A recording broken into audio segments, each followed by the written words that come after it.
Nah, kita berkecimpung di kopi awal mulanya dari penikmat.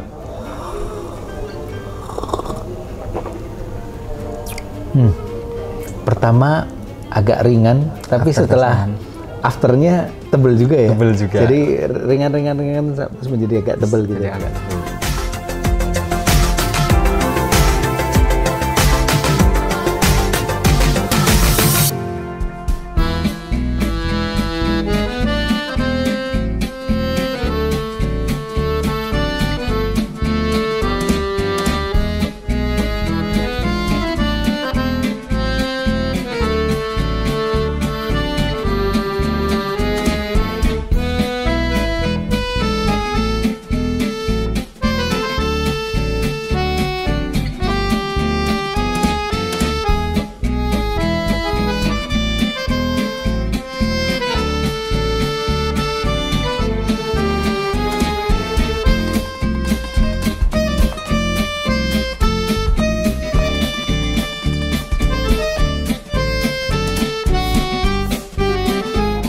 Lagi ngapain? Jadi Riko saat ini ada di Pondok Pesantren Salsabila, daerah Bojong, Kabupaten Tegal. Ini bukan lagi lihat apa-apa sih, tapi lagi lihat yang namanya cherry. Cherry itu berarti kopi ya, biji kopi yang masih ada di pohon. Di sini kebetulan masih ada satu pohon dan ini ada yang masih hijau dan yang sudah merah. Nah, hari ini alhamdulillah kita bisa janjian ketemu dengan Gus Uu. Beliau ini adalah pengasuh pondok pesantren di daerah Bojong, Kabupaten Tegal, sekaligus juga pengolah kopi atau roastery ya namanya, atau pengroster gitu loh. Nah, seperti apakah keseruan nanti Riko jalan-jalan di pondok pesantren Salsabila Bojong ini dan juga di Salsabila Roastery? Jangan tinggalkan UMKM Sentral Arta kali ini. Terima kasih sekali lagi untuk BPR Sentral Arta yang sudah memfasilitasi Riko untuk ketemu dengan pelaku UMKM yang terus tumbuh dan berkembang, maju, kuat, sehat. Wah, semuanya pokoknya kita dukung, support penuh.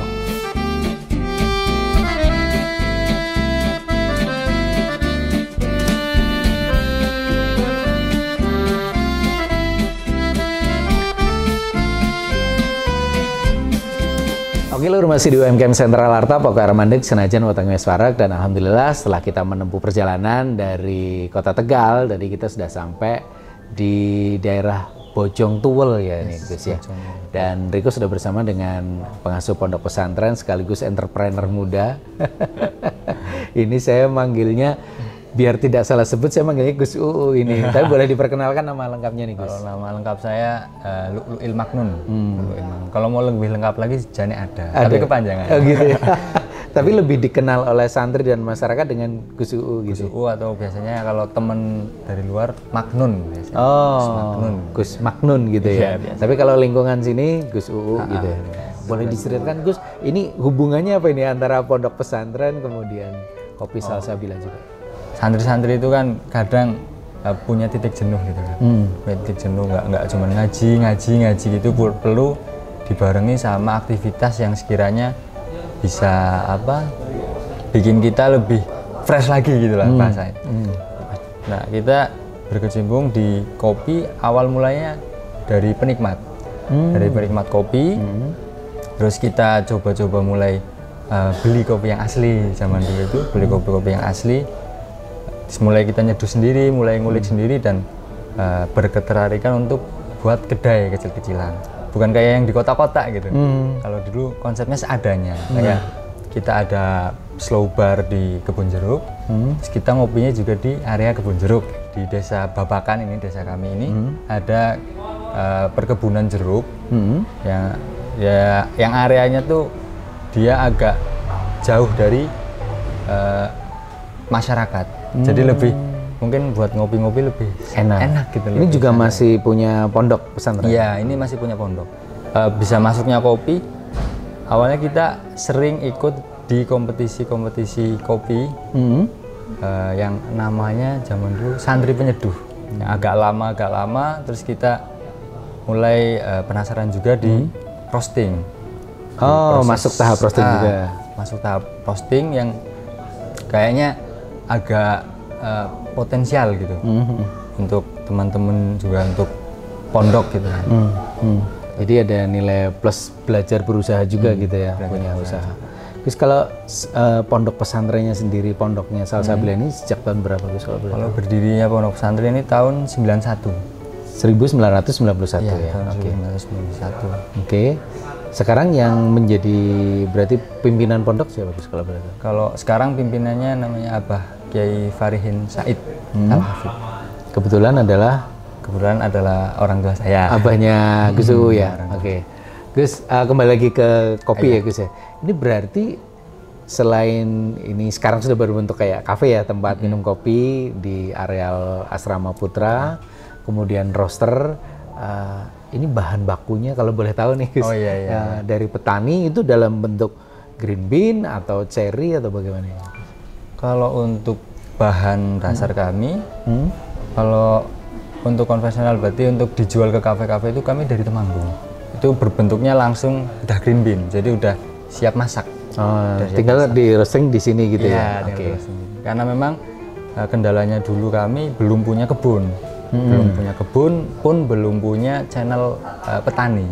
1 tahun berjalan, kita mulai nyari-nyari ke daerah-daerah atas yang banyak petani kopi gitu ya. Masih sekitar Tegal? Iya, masih sekitaran Tegal. Itu kami datangi sana dan ngambil pun masih sama berupa green bean itu, biji kopi mentah. Akhirnya setelah itu kita agak penasaran juga nih sama proses kopi yang makin hari kan makin banyak. Kalau dulu mungkin basic ada natural, full wash dan lain-lain. Sekarang udah mulai ada natural lactic, udah ada anaerob, udah ada koji dan lain-lain. Kami makin tertarik untuk sepertinya proses nggak monoton, nggak cuman itu aja. Karena kita mulai masuk ke processing. Kita masuk ke processing, kita mulai nyari kopi-kopi dari petani yang berbentuk cherry. Masih cherry. Masih cherry, baru petik begitu. Ya awalnya memang agak susah karena memang petani sini yang waktu itu udah pada berjalan itu mereka kebanyakan langsung diproses sendiri, nggak dijual lagi gitu loh. Jadi kan kami akhirnya beli udah jadi terus. Sampai ada satu momen pas kita lagi acara pengajian waktu itu, terus ada tamu datang, terus nanyain, oh di sini ada kopi ya Mas? Oh iya ada Pak. Dia bilang, oh iya saya dulu tahun 2016 itu nanam kopi katanya. Nah terus ngobrol, saya penasaran Pak, saya pengen ke kebunnya Pak. Wah nggak keurus katanya, nggak apa-apa. Akhirnya kita sama teman-teman datang sana, nyamperin dan ternyata kopinya kopi yang kita cari, kopi Arabica itu. Dan akhirnya beliau bawain sampel kemari, pas saya tes ternyata wah rasanya untuk kopi lokal ini udah enak gitu. Alhamdulillah mulai tahun ini berarti akhir tahun sama awal tahun itu udah mulai diurus bener-beneran. Bener-bener diurus. Terus akhirnya kan ini yang bulan kemarin pas musim panen beliau tuh datang terus ngirimin cherry. Cherry. Iya, berarti di tahun mulai 2023 ya. Iya. Kemudian aktifnya di 2024. Ini bentuk apa ya namanya ya? Levelnya tadi kalau basic berarti naik lagi apa Mas? Atau pengolahan basic kan yang natural segala macam. Naik lagi apa ini bisnisnya berarti?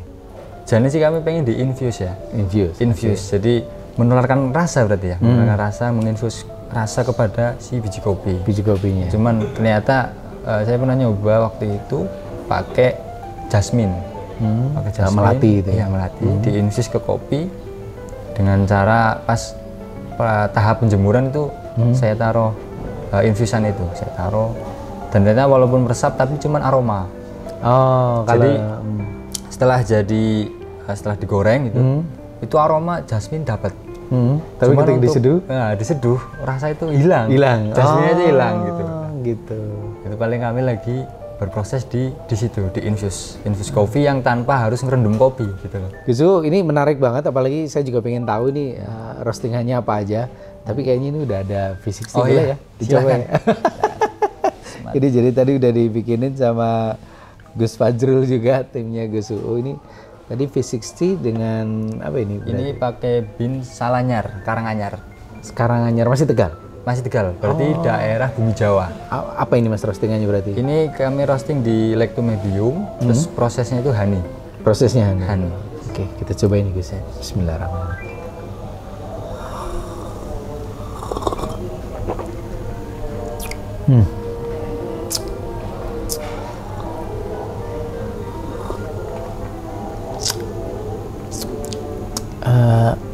pertama agak ringan, tapi setelah afternya tebel juga ya. Tebel juga. Jadi ringan terus menjadi agak tebel gitu. Jadi agak tebel.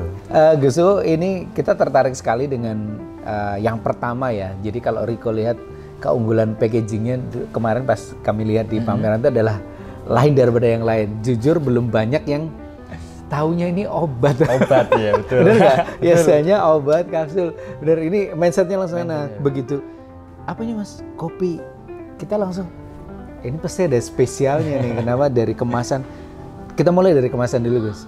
Ini kenapa kok kepikiran? Oh iya. Ini kemasan menggunakan, sebutannya apa ini berarti? Ini berarti toples lah. Toples ya, toples. Pas awal itu kan kami pakai kemasan-kemasan yang mainstream ya, yang biasa seperti ini, terus kemasan-kemasan polos kopi begitu.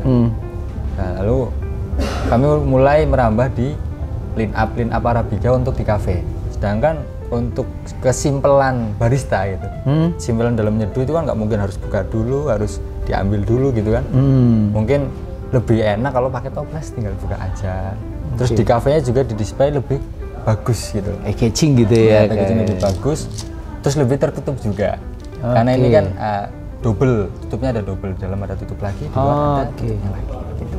Ini kemudian juga sudah lengkap ya Mas, apa namanya, Gus, namanya, kemudian ini juga roastingannya ya, segala macam. Roastingannya ada seperti ketinggiannya juga dituliskan di sini, varietasnya mix ditulis.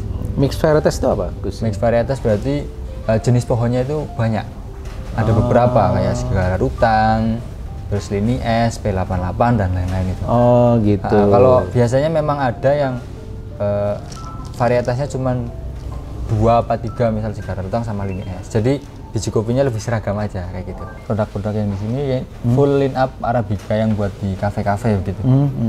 Yang dipakai buat kopi filter V60 biasanya. V60. Ini juga ada yang produk dari teman-teman santri. Oh, santrinya juga akhirnya ikut terlibat gitu. Terlibat karena mereka juga ternyata tertarik melihat adanya pergerakan di sini, pergerakan kopi, mereka tertarik untuk ikutan nyemplung bareng gitu, nyemplung bareng. Belajar bisnis, belajar usaha gitu. Akhirnya kami bikin, kayaknya kita perlu nih bikin produk baru akhirnya terciptalah produk ini. Kemudian ini kemasannya sudah ada halalnya juga ya, sudah ada halalnya, terus NIB-nya juga. Kemudian ini berat berapa nih Gus? Ini 100 gram. 100 gram. Dengan harga konsumen? Dengan harga konsumen sekarang di 35.000. 35 ya. Ini adalah yang bentuk sudah bubuk. Ya. Kemudian kalau ini kan kayaknya biji ya? Biji ya. Oh, masih biji. Masih biji. Bisa bubuk gitu dalam sudah bisa, kalau biasanya kita bubuknya tuh nunggu orangnya request. Ini berarti berat berapa ini Gus? Kalau ini berat 200 gram. 200 gram dengan harga? Kalau untuk yang kopi-kopi lokal kita di 90 sampai 100.000 per 200 gram. Kalau untuk kopi yang non lokal kita ada di 110 sampai 120.000 per 200 gram. Keunggulannya dari produksi dari kopi Salsabilanya? Di kami mengunggulkan di roastingan kami yang lebih masuk untuk dibikin filter kopi. Roastingan kami cocok lah untuk diseduh V60 di tempat teman-teman kayak gitu sih. Jadi itu yang menjadi salah satu kelebihan ya dari Salsabila. Cara mendapatkannya Gus, ini pakai WA atau pakai sosial media atau marketplace? Bisa juga ada lewat Shopee. Kita juga ada di Shopee. Nama tokonya? Nama tokonya Salsabila Roastery. Itu ada di Shopee. Jika untuk paket lebih lanjut begitu, bisa di WhatsApp juga ada. Di nomornya? 0821 3874 7861. Oke. Terus di sini juga ada ini ya, ada media, sosial media ya. Ada Instagram sama Facebook. Ya, Instagram kami juga ada, namanya Kopi Salsabila, dan Facebook juga sama, Kopi Salsabila. Oke.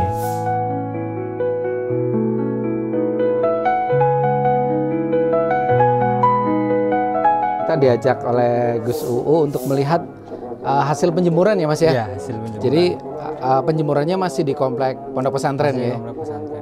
Ini ada apa aja nih Gus, boleh diceritakan ini ada? Yang ini? Ini ada yang proses Red Honey. Red Honey? Ya, ini yang Red Honey. Ini masa penjemuran baru di 16 hari. 16 hari. Biasanya umumnya berapa ini? Biasanya kalau di sini kan karena cuacanya kadang dingin, tapi karena ini beberapa hari terakhir, beberapa minggu terakhir kan cuaca panas. Di panas ini paling 25 sampai 30 hari maksimal udah kering. Udah kering. Tapi kalau pas hujan, banyak hujan? Biasanya kita bikin jadiin proses full wash. Oh, full wash. Ya, karena pengeringannya lebih cepat, jadi paling ya 20-25 hari udah selesai. Ya ini kalau wen kan memang dia sengaja dibikin agak fermentasi, dibikin fermentasi. Makanya agak putih-putih ya? Ya, makanya kayak nah ini. Oke, Cin ambil. Yes. Oh iya. Nah, ini metode penjemurannya kita pakai rumus 5:5. 5:5. Apa itu? Jadi awal kita setelah dapat dari petani, kita ungkep di dalam plastik begitu sampai 5 hari. Nah, setelah 5 hari baru kita jemur selama 5 hari juga. Nah, setelah 5 hari jemur kita ungkep lagi 5 hari lagi. Begitu sampai berjalan sekarang di hari ke 35. 35. Ya, berarti 5 hari lagi ini udah selesai. Ini berarti? Ya, udah selesai, udah bisa dikupas dan udah bisa di roasting. Ini dari Duku Liwung, dari daerah Bojong. Ini prosesnya sama Hani. Hani ya? Karena kita lagi nyoba kopi ini cocok dengan proses apa gitu. Misal kemarin tak bikin, sempat bikin natural, bikin full wash, oh rasanya seperti ini. Di sini tak bikin honey. Nah, nanti di antara 3 tersebut mana yang paling mana yang paling pas. Biasanya umumnya full wash kan dia asam, agak sepet-sepet gimana gitu kan. Kalau yang Karanganyar kami menemukan dia tingkat sweetness-nya itu lebih tinggi. Lebih tinggi. Nah, akhirnya kita berpikiran, oh bagaimana kalau ini dibikin proses honey. Nah, setelah bikin proses honey, manisnya intens, tapi malah sepetnya agak nongol di situ. Malah lebih enakan yang full wash saja. Ya. Gitu. Nah, ini yang Duku Liwung kita lagi nyoba di honey-nya, di full wash, sama di naturalnya. Oh, berarti dicari-cari dulu mana proses yang paling terbaik dari biar nanti selanjutnya kita pakai proses itu. Ini adalah yang sudah diproses penjemuran ya Mas? Iya. Berarti yang ini yang di dom ya? Ya, yang di dom ini ada yang diproses natural. Oh, natural. Masih Arabica juga? Arabica juga sama. Cukup banyak ya berarti? Cukup banyak. Oke. Ya. Kita boleh lihat proses roastingnya? Boleh. Boleh sekali. Tetap di UMKM Sentral Arta, Pokok Aramandik, Senajan Namteng Esa.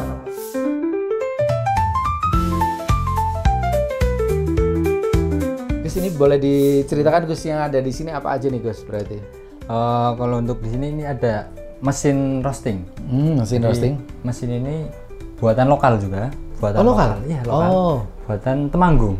Oke. Asli buatan Temanggung. Ini kapasitasnya 2,5 kilo. 2,5 kilo. Green bean gitu ya? Green bean itu maksimal. Tapi biasanya kami pakainya di 2 kilo aja.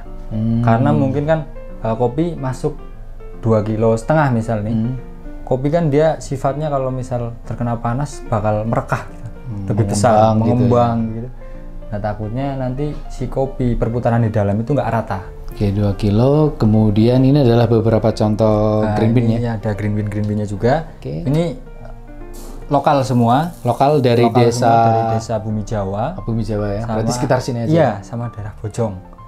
Oke. Ya, misinya sih biar kita ngejual kopi lokal, buat ngasih tahu bahwa di sini tuh ada kopi bagus, sekaligus mengangkat petani lokal gitu ya. Petani lokal. Terus kemudian green bean, kemudian ini hasilnya ya? Ya, ini roast bean. Bean ini yang udah digoreng. Kita pakai profil di medium. Medium ini ya. Ini prosesnya honey, Mas. Proses honey. Manis-manis gitu ya. Manis banget. Ini berarti nanti tinggal di packaging gitu? Iya, tinggal packaging. Karena kami karena nyetornya ke kafe-kafe gitu. Jadi kita banyakan mintanya biji. Oke, iya ya. Kecuali memang penggunaan yang rumahan mungkin digiling di sini ya. Digiling di sini nggak tambah bayar ya? Nggak, free. Oke, berarti mungkin buat yang pas main-main ke daerah sekitar Guci ini bisa mampir biasanya gitu ya? Bisa banget. Karena ini dari Guci deket ya Mas ya? Dari Guci itu cuma 5 menit lah kurang lebih. Nah, 5 menit dari Guci. Pokoknya sebelum Tuwel namanya, Tuwel atau Tugu Bawang itu ada desa namanya Babakan. Itu ada ancer-ancernya pokoknya. Mirah Jaya, belok kiri masuk aja. Ada Google Map-nya kok. Ada Google Map. Salsabila Roastery. Salsabila Roastery. Yes. Oke. Terus ini yang sudah ready buat dipasarin apa aja nih, Gus? Ini ada lokalan juga. Ini yang natural juga dari Duku Liwung. Oh, Duku Liwung. Ini ada cuman stok luar negerinya. Oh, stok luar negeri. Ini ada Nicaragua. Nicaragua, Iya, Amerika Selatan Yes, apa ya? Amerika Selatan. Ini kami Bedanya apa sih kalau lokal sama luar negeri, Gus? mungkin kalau ngomong kaya rasa, lebih kaya rasa Indo sebenarnya. Begitu. Iya, karena kalau kopi sana itu udah kedetek. Kalau nggak fruity, ya sweetness ya ini ya itu. Pokoknya udah gampang ketebak. Antara misal kopi Nicaragua dan mana itu rasanya bisa ketebak. Sedangkan kopi yang ada di Indonesia dan khususnya yang ada di daerah Tegal sini, itu ada yang punya rasa rempah, ada. Yang cenderung brown sugar pun ada. Oh gitu? Ada. Dan karakter kopi sini rata-rata brown sugar. Jadi kalau ngomong kopi enak, sebenarnya kopi Indonesia paling enak. Paling lengkap. Paling lengkap ya variannya. Bisa pengen yang manis, ada kopi ini. Pengennya apa, ada kopi ini. Dan di sini juga ada semua. Ada semua. Gus, kalau satu mungkin yang menjadi kendala saat ini, Gus, yang dihadapi oleh pengolah kopi ya? Kenaikan harga di Robusta. Itu benar-benar kenaikan yang sangat signifikan lah. Karena dibanding tahun-tahun sebelumnya harga Robusta itu hampir 3 kali lipat malah. Hampir 3 kali lipat naiknya. Oke. Jadi untuk daya jual kami yang masih ke kafe-kafe yang mohon maaf agak kurang kelas tinggi-tinggi amat gitu. Kafe biasa gitu ya? Biasa yang harga jualnya paling di angka 10.000, ada yang 7.000 bahkan. Oh iya? Iya. Oke. Dengan kami supply kopi ke mereka dengan harga tinggi itu kan kayaknya aduh memang masih bisa dijual 7.000 apa enggak nih begitu ya. Kasihan juga mereka gitu. Iya, kasihan juga mereka. Oke, kita doakan semoga harganya lekas stabil. Amin, gitu kan, sehingga nanti kafe-kafe yang teman-teman yang lain juga semuanya tumbuh gitu ya, bisa tumbuh bahannya tidak terlalu mahal gitu. Ya, Gus, terima kasih banyak. Oke. Ini kita sudah dikasih lihat dari awal ya. Dari kopinya, kemudian cara tadi caranya jemur ya, jemur, kemudian ini roaster tadi sudah seduh juga. Terima kasih banyak.